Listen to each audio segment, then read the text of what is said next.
อย่าโกรธอย่าเคืองเรื่องแต่งเด้อลาคำแพงแต่งทีหลังสนอง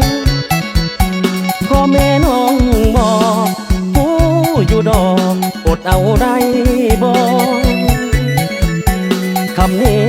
อายขอนำพ่อแม่อีเลหา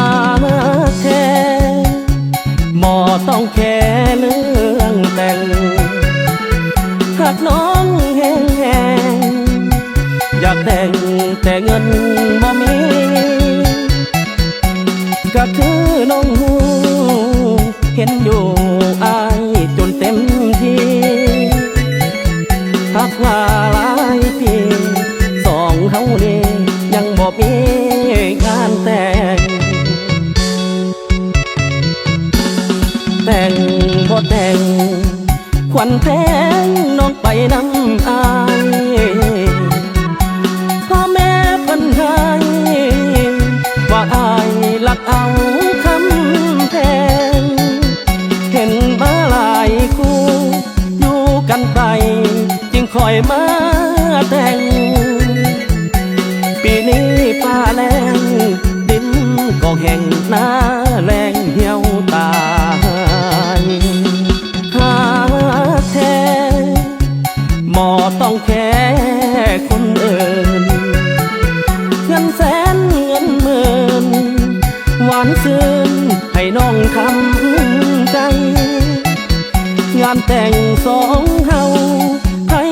สิเว้าน้องอย่าหวั่นไหวหากไปหาไป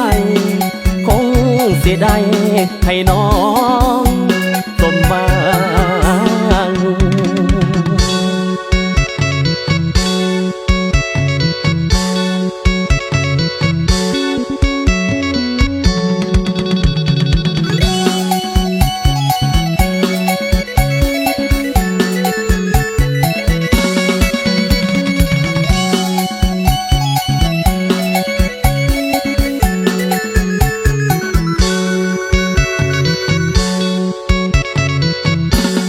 แต่งบ่แต่งควันแพงน้องไปนำอายพ่อแม่เพิ่นให้ว่าอายลักเอาคำแพงเห็นมาหลายคู่อยู่กันไปจึงคอยมาแต่งปีนี้ฟ้าแรงดินก็แห้งหน้าแรงเหี่ยวตาหา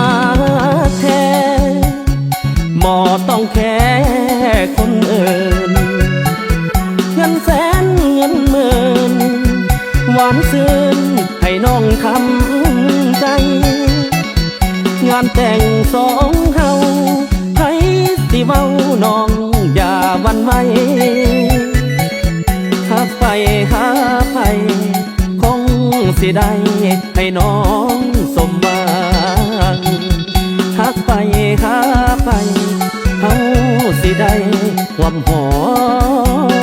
มีวาง